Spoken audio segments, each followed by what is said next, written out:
Hello et bienvenue dans ce vlog à Londres.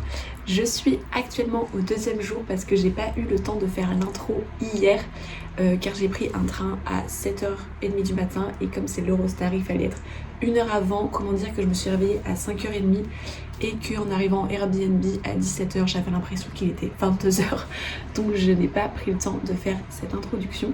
Mais en tout cas je suis trop contente de vous emmener avec moi dans ce petit solo trip pour retrouver de l'inspiration et un peu prendre de la distance par rapport à ma vie.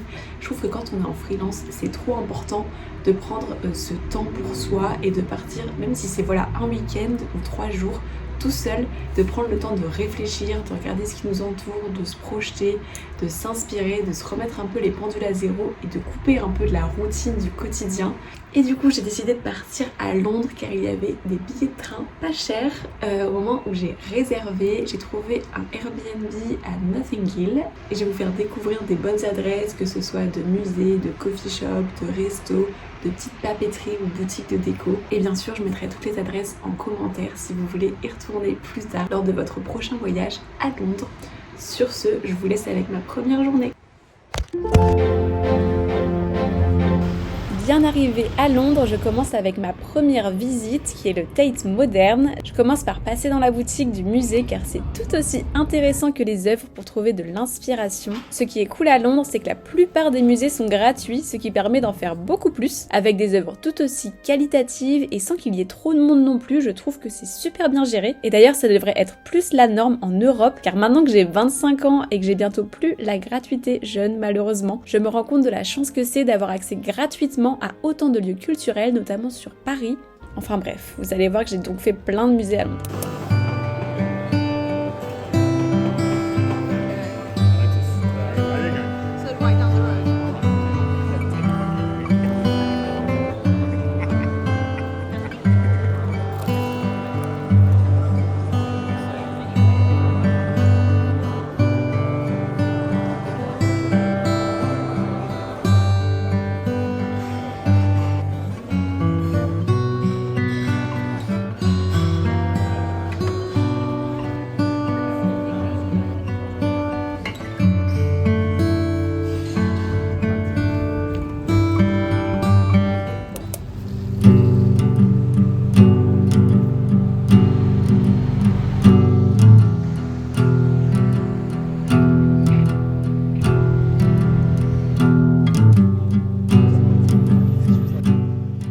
C'est la deuxième fois que je viens dans la boutique Choosing Keeping, connue par tous ceux qui aiment le scrapbooking notamment. C'est un repère avec plein de jolies choses à l'ancienne, que ce soit des papiers, des cartes, des stickers et surtout de magnifiques carnets. Je n'ai rien trouvé cette fois-ci, mais ça ne m'empêchera pas d'y retourner une nouvelle fois.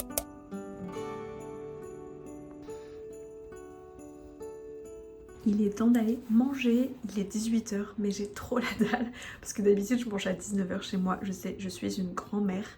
Mais du coup, là j'ai faim et en plus j'ai fait 25 000 pas aujourd'hui et vu que je me suis levée super tôt, ça va aller dormir très tôt à mon avis. Donc j'ai repéré un petit ramen ou des pizzas. Je vais voir ce qui me tente dans la rue. Selon la devanture du restaurant, probablement, ou la place qu'il y a, mais vu qu'il est 18h, j'espère que ça va passer. J'ai beaucoup aimé ce restaurant de ramen, déjà parce que c'était super bon et ils étaient très sympas, mais surtout car c'est un super spot pour manger seul, car on était assis au bar face aux cuisines, ce qui fait que tu n'as aucun œil contact gênant et que tu as quelque chose à regarder pour ne pas être sur ton tel. Franchement, je vous recommande de spotter des restos où il y a un bar, déjà c'est là où ils placent les gens seuls, et c'est vraiment le meilleur endroit pour profiter de son repas tranquillement. Moi j'en ai profité pour dessiner et en plus ils m'ont fait un petit compliment à la fin en voyant mon illustration, c'était trop mignon.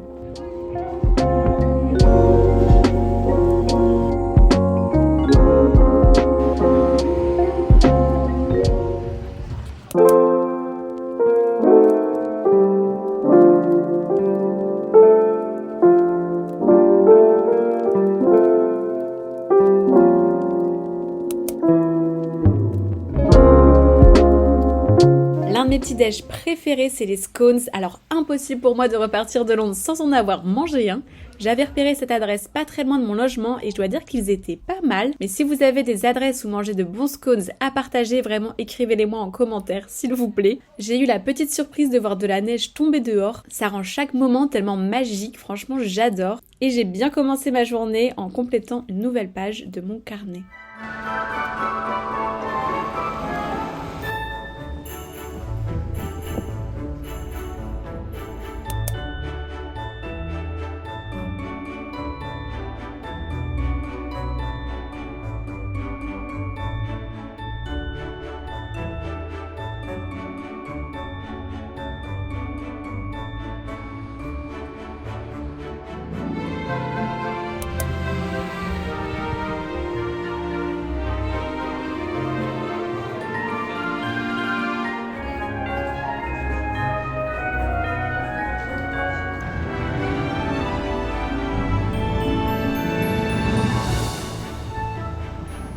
Comment vous dire qu'à 14h, je commençais à avoir énormément faim et envie de me poser un petit peu. J'avais trop envie d'un bagel au saumon, donc j'ai trouvé cette adresse sur ma route. Il était vraiment super bon, accompagné d'un petit coleslaw. Par contre, c'était un peu cher et c'est un inconvénient de Londres, je trouve, par rapport à Paris. C'est que les restos sont moins accessibles. J'ai plutôt l'impression que notre 15€ pour un plat en moyenne, c'est plutôt 20€ ici. Donc c'est quand même à prendre en compte dans le budget.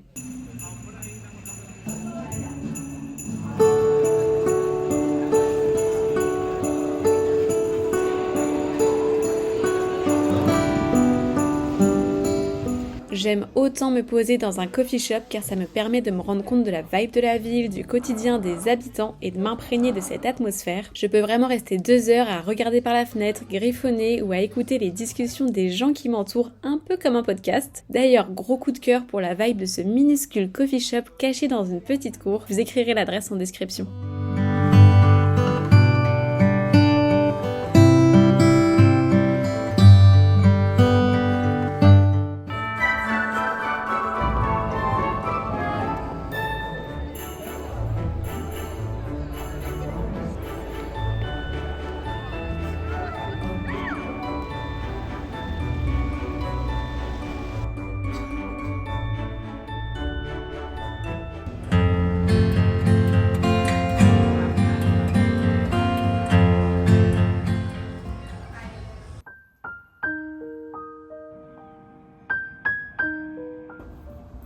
Aujourd'hui, on est jeudi, c'est mon dernier jour à Londres et du coup ce matin, je pensais aller bruncher dans un brunch que j'ai repéré la dernière fois que je suis venue et qui avait l'air trop mimi, trop bon. C'est dans le quartier où est mon Airbnb, donc je vais y aller ce matin. Le réveil a été dur, je pense que là je sens les 2 jours de marche à 25 000 pas, plus le froid. Mon corps n'a pas l'habitude, donc là je suis un peu fatiguée, mais ça va le faire, il fait trop beau. Grand soleil ce matin, donc on va aller se balader pour voir les façades colorées de Notting Hill et je vous emmène avec moi.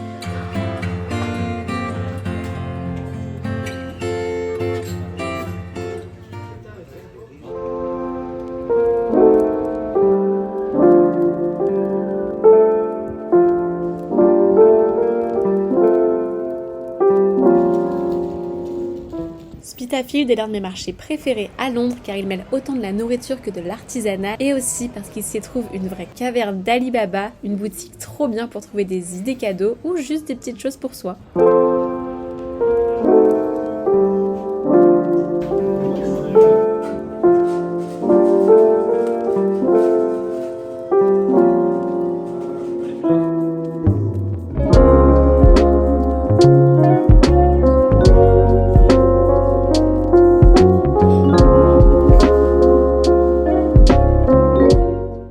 Victoria Road, c'est un quartier super vivant le dimanche avec son marché aux fleurs. Franchement, je vous recommande. En semaine, il n'y a pas grand chose, mais on peut admirer tout de même les jolies façades colorées et rentrer dans quelques boutiques.